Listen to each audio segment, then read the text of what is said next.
Bonjour à tous, bonjour à toutes, j'espère que vous allez bien en cette période quelque peu difficile. Bon courage à tous et j'annonce officiellement que ma formation DaVinci Resolve au montage et à l'étalonnage est maintenant clôturée dans ses généralités.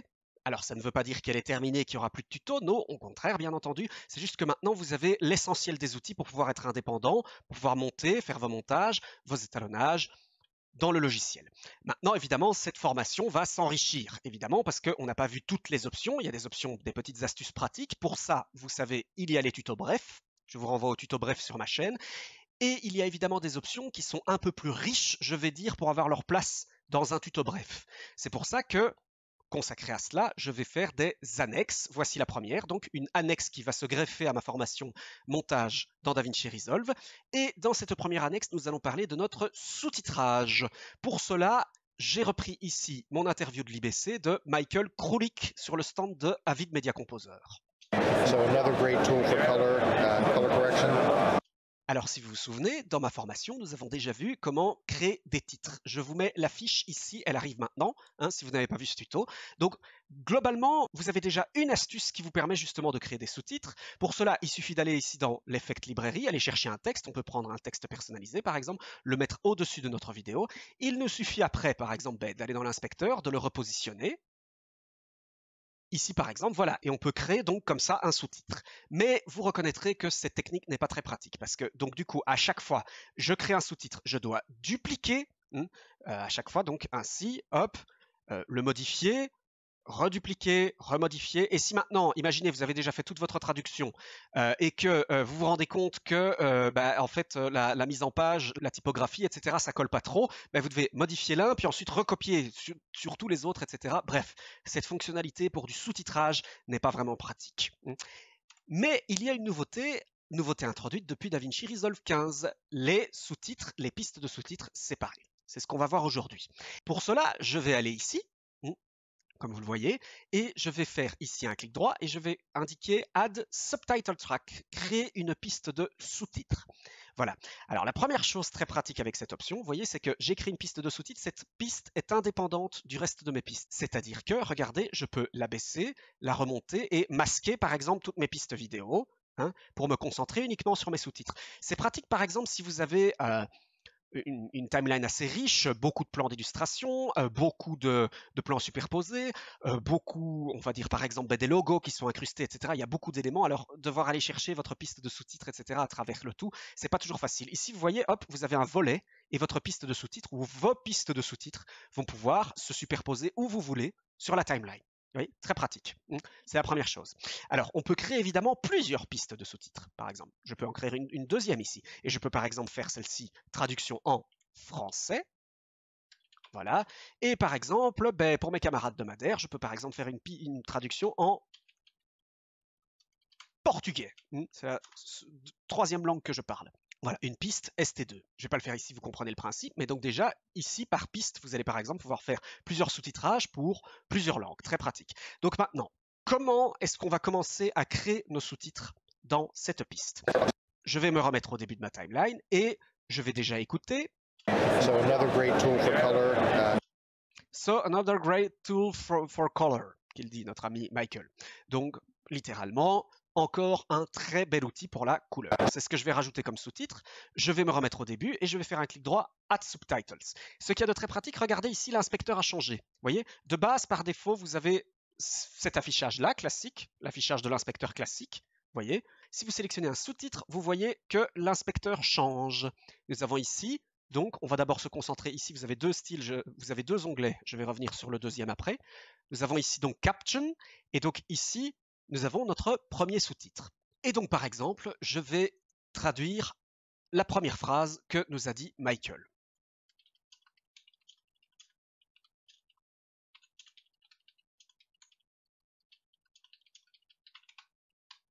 Voilà. Et maintenant, si je me remets au début, hop, vous pouvez voir donc que mon sous-titre, déjà aussi, pas besoin de changer des réglages ou quoi, il arrive déjà sous format de sous-titres. Donc vous voyez, ça déjà aussi, c'est très pratique.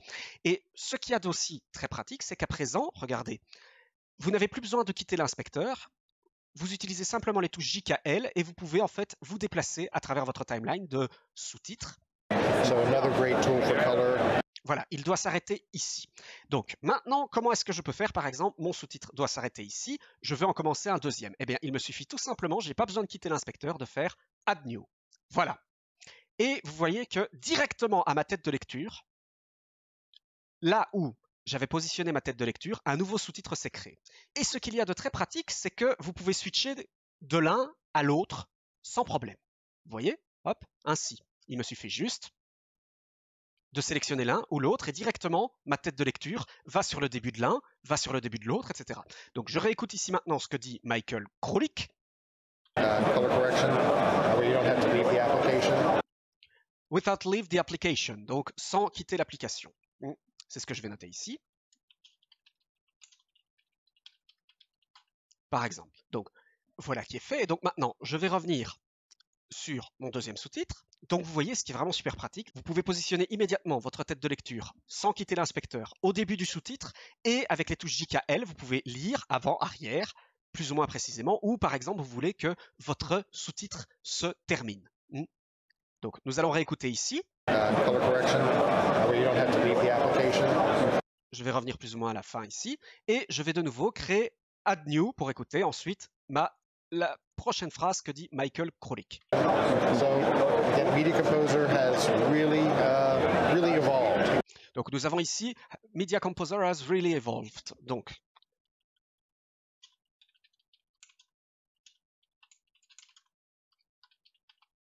par exemple. Alors, cependant, ici vous voyez, mon sous-titre il doit continuer plus loin. Hein. Par défaut, donc moi, il commence ici, mais la phrase de Michael. So again, Media Composer has really evolved.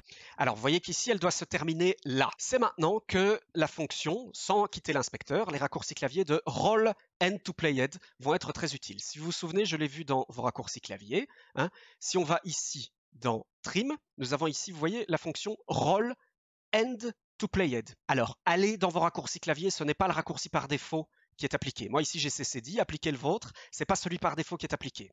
Donc, à prendre en compte. Et donc, maintenant, regardez, pas besoin de quitter l'inspecteur, je suis dessus, je fais CCD, hop, voilà, et hop, mon sous-titre est directement allé à la fin. Vous voyez, très pratique. Vous voyez, on peut parcourir l'un, l'autre, etc. Et donc, directement, allonger, définir la bonne durée, sans quitter l'inspecteur, il nous suffit de switcher de sous-titres, hop, hop, hop, hop, hop, et on peut directement indiquer nos sous-titres et retrouver directement ces sous-titres avec un aperçu ici dans le visualiseur. Donc, très pratique. Alors maintenant, autre chose très pratique qui corrige le défaut du générateur de texte normalisé que je vous ai présenté au début, c'est la possibilité justement, regardez ici maintenant, si on passe par exemple, si on veut modifier nos sous-titres, on a déjà écrit 3 sous-titres et on aimerait bien que la mise en page de ce sous-titre change, mais évidemment, on ne veut pas seulement celui-là, il faudrait que tous nos sous-titres qu'on a créés jusqu'ici soient dans le même style.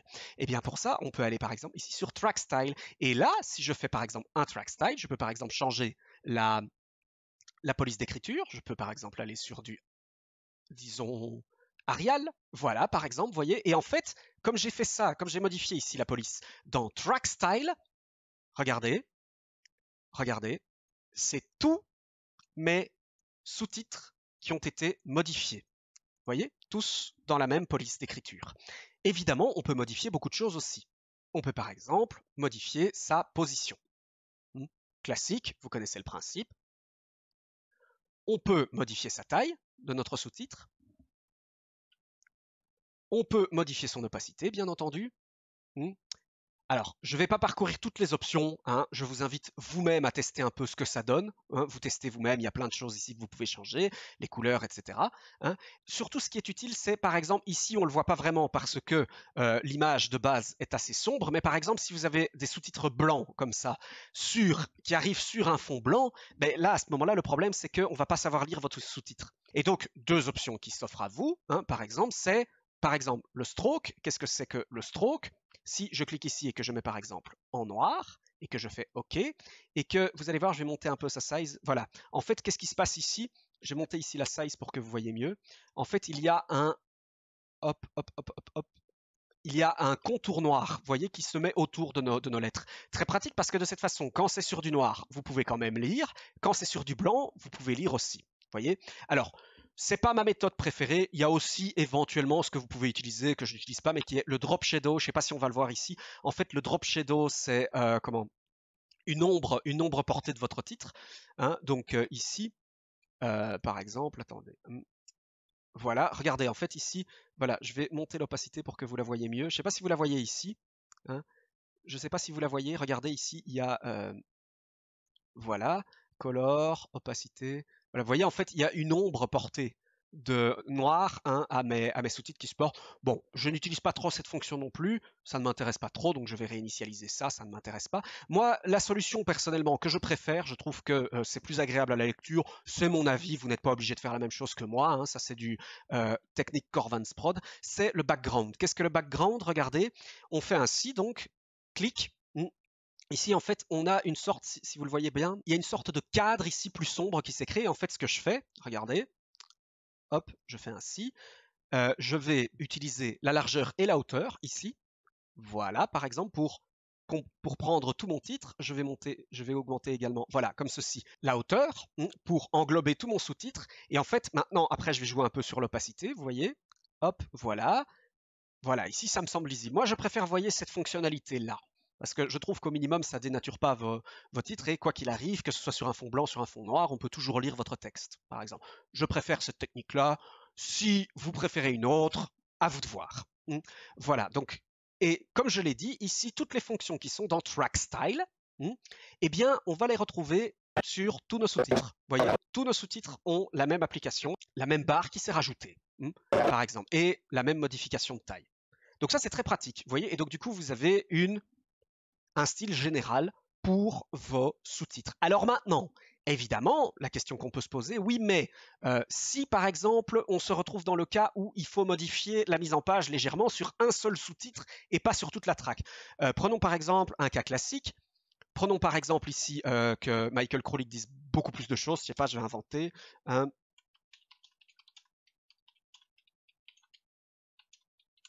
Voilà, par exemple, sur 3 lignes. Vous voyez, par exemple, je ne peux pas mettre sa phrase autrement que sur 3 lignes, par exemple. Je ne sais pas. Bon, en général, moi, à ce moment-là, ce que je fais, c'est que je sépare le sous-titre en 2 parties, mais vous pouvez vous retrouver où il y a peut-être trop de choses à dire sur une seule phrase.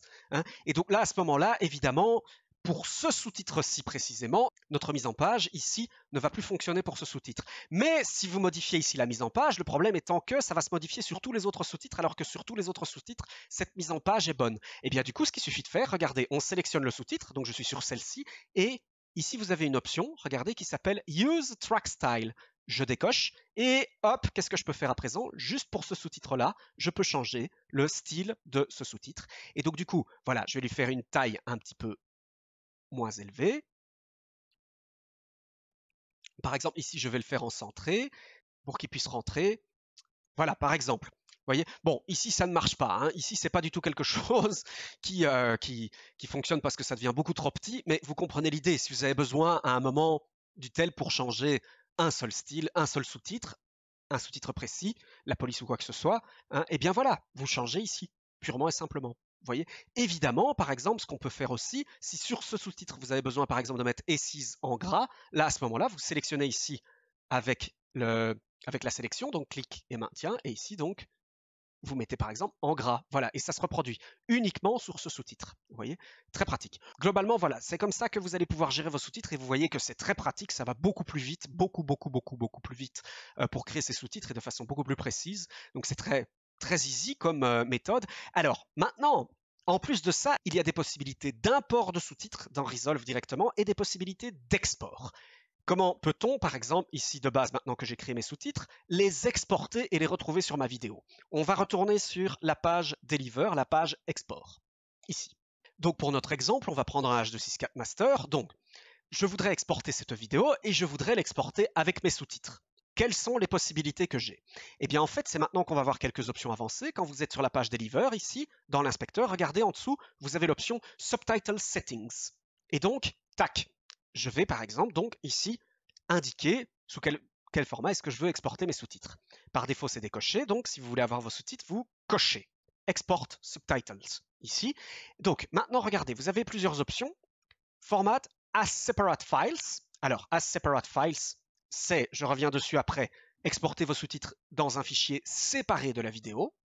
Alors ici, vous avez l'option Burn into Video. C'est l'option que j'ai utilisée par exemple pour mes reportages à l'IBC. J'ai préféré qu'il soit incrusté dans la vidéo, c'est-à-dire que là, Resolve va faire l'export et vos sous-titres vont être incrustés, c'est-à-dire ça va faire partie intégrante de votre image. Ils vont être convertis en pixels, et vont être vraiment incrustés sur votre vidéo. Vous voyez? C'est ce que j'ai fait pour mes reportages à l'IBC. Pourquoi j'ai fait comme ça? Purement et simplement parce que ma vidéo était principalement française. Ma vidéo était langue française et s'adressait à un public français, un public francophone. Même si l'interviewé parlait en anglais, moi je donnais des introductions en français, etc. Donc j'ai préféré, plutôt que d'activer des sous-titres, vous voyez, je me dis voilà, ça s'adresse à des francophones, il n'y a pas d'option à chercher d'activer sous-titres, ils ont directement les sous-titres quand ils en ont besoin et pas quand ils en ont pas besoin. Donc j'ai préféré cette option-là. Mais par exemple, vous pouvez faire justement des sous-titres sur une vidéo que vous traduisez et vous voulez pas que les sous-titres s'affichent. Par exemple, pour un public francophone, vous avez tout fait en français et tout est en français. Pour un public francophone, vous voulez pas que ça s'affiche. Mais par contre, pour un public anglophone, là, vous voulez qu'il y ait une option à activer, par exemple sur YouTube, de sous-titres. Donc sélectionner les sous-titres anglais. Et bien c'est là où l'option As Separate Files devient intéressante. Et donc, as a separate files, là, en plus de votre export H264, Resolve va exporter un fichier ici, .srt. C'est ce que j'utilise le plus souvent. Le WebVTT, j'ai jamais utilisé, je ne sais pas c'est quoi exactement la différence. Je peux faire des recherches si vous voulez, mais globalement, j'ai jamais eu besoin d'autre chose. Donc, de base, vous pouvez être sur du SRT, c'est universel, ça fonctionne partout. SRT, vous allez récupérer un fichier, en plus de votre vidéo .mp4 H264 qui a été exporté, un fichier .srt. Et par exemple, si vous voulez faire une traduction anglaise de YouTube, ou française ici en l'occurrence sur YouTube, eh bien, ce qu'il vous suffit de faire, vous exportez votre vidéo, votre fichier .srt, une fois dans YouTube, vous importez votre vidéo, une fois qu'elle est importée, vous sélectionnez traduction, importer un fichier de sous-titres, et vous importez votre fichier .srt. Voilà, et comme vous voyez ici, include the following subtitle tracks, ça c'est très intéressant.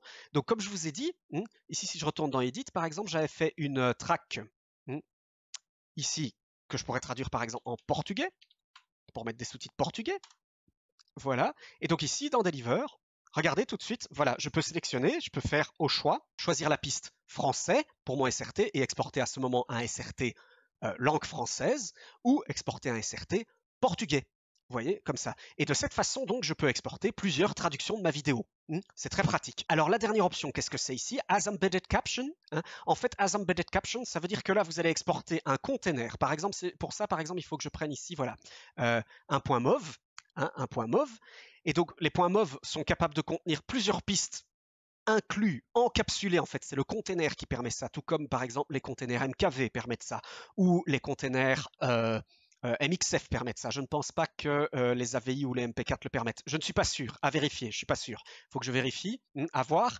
Donc en fait, ici, ce que vous allez pouvoir faire, c'est exporter des pistes de sous-titres directement encodé, embedded dans votre fichier .move. Vous voyez, donc ici je vais rester en texte. Vous pouvez utiliser plusieurs conventions de sous-titres. Je ne connais pas vraiment la différence. Je connais pas la différence entre les deux. En texte, ça fonctionne, c'est tout ce que je peux vous dire. Je peux faire 2-3 recherches si vous voulez pour en savoir plus à ce sujet. Et donc là, à ce moment-là, ce que vous allez faire, une fois que cette vidéo est exportée, quand vous allez ouvrir votre .move, vous allez pouvoir aller, par exemple dans VLC, dans les options sous-titres, piste de sous-titres, et choisir français ou anglais, par exemple. Vous voyez, selon les pistes que vous avez indiquées ici dans votre page Edit, etc. Vous voyez, donc ça c'est très pratique. On va voir un petit peu, je ne vais pas exporter toute ma vidéo pour vous montrer la gestion des exports, parce qu'en fait, évidemment, ce que vous pouvez faire, supposez par exemple que vous avez déjà exporté la vidéo, par exemple, moi ici j'ai déjà exporté mes vidéo de l'IBC et que maintenant je veux faire une traduction, donc